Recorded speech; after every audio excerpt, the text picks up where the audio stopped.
So the other day I was talking to my mom and she was like, TechDweeb, I love you, but you're over 40 years old. Don't you think it's time you grew up and you learned to like cook your own food and do your own laundry? And I was like, no. And mom was like, well, I'm sorry, but I insist. And if you don't take more of responsibility around here, I'm going to cut off your allowance. And I was like, well, fine. I don't care. Your mashed potatoes are always lumpy anyways. And I stormed off and I was thinking like, you know what, mom, you're right. I'm over 40. And since I'm over 40, I don't need this crap. I can take care of myself. So I moved out. That's right. I'm a new man out on my own and I'm loving it. The freedom, providing for myself without a mom telling me to clean my room or whatever. I'm in my new studio right now, actually. Here, let me give you the tour. This is kind of my living room / YouTube studio / dining room / bedroom / bathroom, I guess, too. Very au naturel aesthetic is what I'm going for here. This here is my new filming desk. It's not very big, but it gets the job done. Over here, I have some pile of tech stuff that I need to review. I brought as much as I could carry. Eventually, I'll run out of stuff and I'll have to figure out how to get some more stuff because I don't have a mailbox here. But that's a problem for later. I'm good for the next 10 videos or whatever, at least. This here is my kitchen. I just have a bunch of food that I don't need to cook. Just like crackers and cookies and stuff. No lumpy mashed potatoes for me. Over here is my bed. It's actually a lot more comfortable than it looks. I slept here last night and I was totally fine. I got bit by a squirrel. So that was a first for me. Got my blanket, my pillow, everything I need really. Unless it rains, which actually that might be a problem. I gotta probably come up with something. Oh, maybe a tarp. Does anyone have a tarp I can borrow? Let me know in the comments. I'm doing all my video editing on my phone now. I can film and edit on my phone, so I'm good there. And as luck would have it, this video today, I'm actually reviewing a projector. So this is perfect because now I have a TV set up too. Yeah, I'm doing just fine. I can use this to watch TV and movies and play games and watch YouTube videos of me and my stuff that I used to have. And I can remember how it was back then when I had things. But that's in the past. New day, new me. And new me is here to review this. This is the Yabber T2 Plus portable projector. Perfect for around the house, taken with you places like camping or whatever. Take it to the mall and watch a movie there, I guess, if you want to. And most importantly, when you're over 40 and your mom gives you a hard time and you run away from home and you live in the woods in the ravine behind your house, you can use this to bring some of the comforts of home with you into the dark, scary woods where things are always moving. The Yabber T2 Plus projector is an LCD-driven projector with 450 ANSI lumens. It supports full 1080p resolution, which is also what it outputs at a 60 Hz refresh rate. It has a projection size of 40 inches to 120 inches at a distance of between 4 and 11 feet. It has an 88 watt-hour battery, which will give you about 2.5 hours of video time and over 18 hours of music time. And we get Wi-Fi 6 and Bluetooth 5.0. And it's this big and it's 5.5 pounds. As you can see, it looks like this. This is how it looks. It's actually really nice looking. I hope I don't get it too dirty here in the dirt. On the front, we have the hole where the projection stuff comes out, the screen, the projection screen, it comes out of there. And it has a nice cover for that. And down here is a big JBL speaker. And this down here is the autofocus and keystone cameras. Up top, we have a carrying handle that doubles as a stand and a power button. Around back, we have some holes for the IR sensor and a USB-A hole and another HDMI hole and a 3.5mm audio hole and an Ethernet hole. And this down here is another speaker or maybe it's a vent for the fan. I don't know. I don't have a screwdriver anymore, so I can't open it up and check. And underneath, we have a threaded mounting point, so you can use this on a stand, or if you want to hang it from your ceiling using a mount. If you have a ceiling, of course. Also, it comes with this controller, and it has some buttons on it, and since I have the Pro version, because I'm a pro, obviously, it comes with their TV stick kit, which we'll talk about.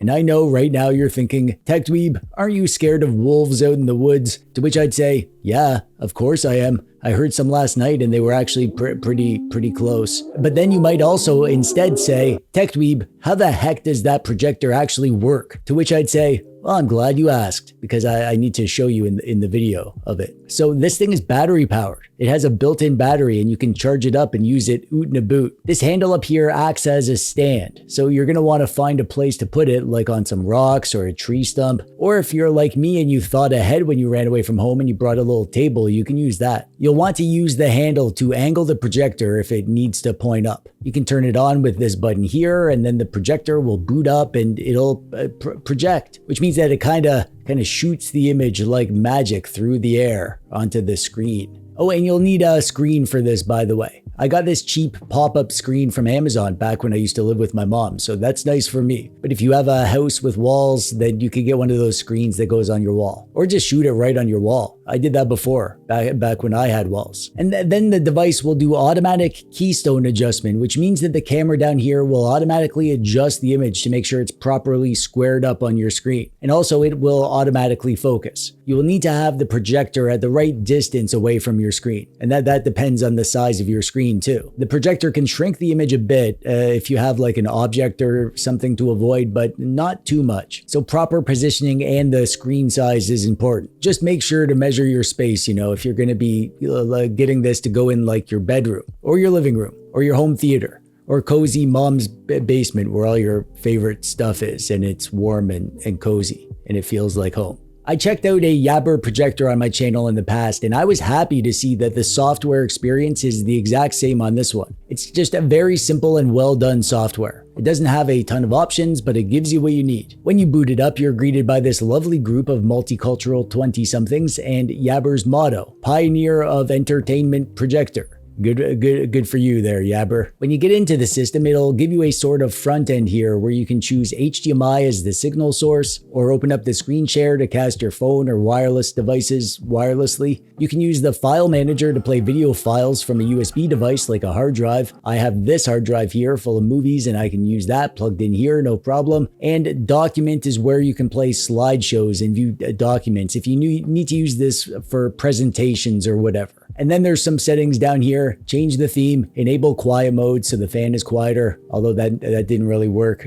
much at all. Toggle Bluetooth speaker mode and the help documents are on the device down there. But that's not all we can do with this system. If you get the Pro version, you will also get the Yabber TV Stick kit. It comes with this L bracket so it's not sticking out of the back of the device. And with this plugged in, it's like an Android TV kind of thing. You can download Android TV apps from Google Play. You can use this to watch Netflix or Tubi or YouTube or whatever. I'm not going to go into depth here. It's pretty basic Android TV stick stuff. And yeah, since I'm TechDweeb, obviously I tried to install games on here. I installed RetroArch to try to play retro games. And I did manage to get RetroArch installed on here. It was a little bit touch and go there, but I did get it installed. But the TV controller doesn't control RetroArch and no Bluetooth controller that I tried actually controlled RetroArch. So you're not going to be playing games on the actual TV stick, just in case you were wondering. So now you don't need to wonder. You can just go back to wondering how to subscribe to TechDweeb. I can't help you there. I'm too busy wondering if being eaten by wolves is a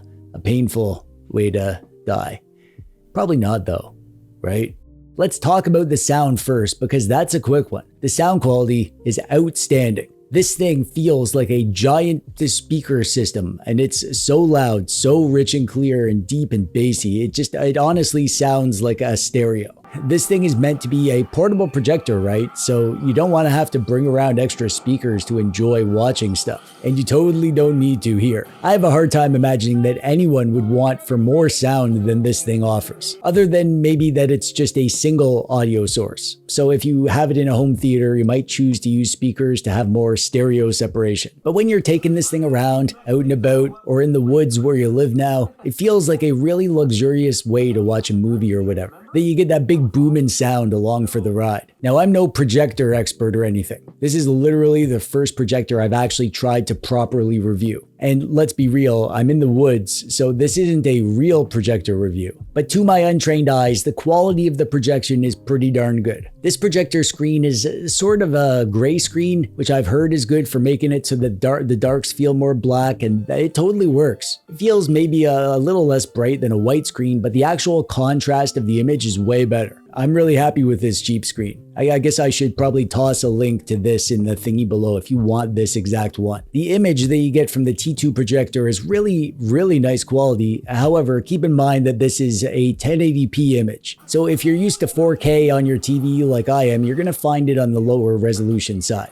And 450 lumens is a good brightness, but it's not like crazy bright. There are much brighter projectors out there than this one, but usually they're a lot more expensive, right? I'm really happy with the image quality here. It's a nice and contrasty, nice saturated colors. Videos look great and work great. They pop nicely and there's good motion clarity. No weird smudgy blurring or anything like that. However, while this thing is amazing for watching movies or TV or YouTube tutorials about how to identify which mushrooms you can eat and which ones will make you throw up again, it is not so good for gaming because there is noticeable latency. I guess it's actually over 100 milliseconds of latency, which is not good for any game that you need tight reflexes. I plugged in my Steam Deck to this and I could kind of play lots of games. Super twitchy action games like Bot Vice and Doom Eternal were kind of playable, but they were not enjoyable. However, slightly slower games like The Witcher actually felt more or less fine. And for retro games, action-heavy titles like arcade games aren't going to feel very good, but slower-paced games like role-playing games, they are totally playable and enjoyable. So it really depends on what kind of games you want to play. I don't think you should buy this thing for gaming. If that's your goal, you should buy a different projector with better latency. But if you know what you're getting into and you know what kinds of games will work the best, you can get away with playing a good amount of games on here. I love the idea of portable projectors. The idea that you can have a thing that you can bring with you. Take it outside at night while camping with your family, or bring to a hotel room to get a full cinema experience. Or when you're over 40 and you leave your mom's place and you go live in the woods in the ravine behind your house and you start to regret feeling like a hero, and suddenly the small task of cooking your own food and washing your own laundry doesn't seem so bad after all. Having a projector like this is just really nice. I love that it looks good. I love that the handle is also a stand. I love that it has a battery and the screen casting, so you can literally just connect up your phone wirelessly to watch stuff without any cables or anything like that. Obviously, I wish it was better for gaming, but it's not marketed as a gaming projector, so I guess I can't fault it too hard for that. Now, when I was working on testing this and filming footage, I didn't actually know what it cost. Yabber didn't tell me the price or give me the links or whatever, so I just assumed because of the quality that it was more expensive, like $600 around there. But then when Yabber gave me the links, they also gave me a discount code to share, which is there on the screen. And on Amazon, you can use that. And right now there's also a $100 off coupon. So you can get this for $230 something. That really kind of colors my final verdict. I was going to be harder on it because of the gaming performance and that it's not brighter. And I wish there was more image adjustment options. But honestly, at that price, I'm not even going to bother complaining. That is a great price for this projector, what you get here. So if you're looking for a good portable projector, I think this is a good choice at this price, and there's a link in the thingy below if you're gonna pick one up. But now I want to hear from you. Did you like watching me review a projector? Do you like projectors? Do you have one? Do you like the look of this one? Do you have any food I can have? Non-perishable food items would be best. And maybe some afterbite. I have this weird spider bite on my arm and it's kind of getting bigger and my fingers are getting numb. But don't worry about me. I'm doing just fine. In fact, I think... Oh God. No. No. No. No.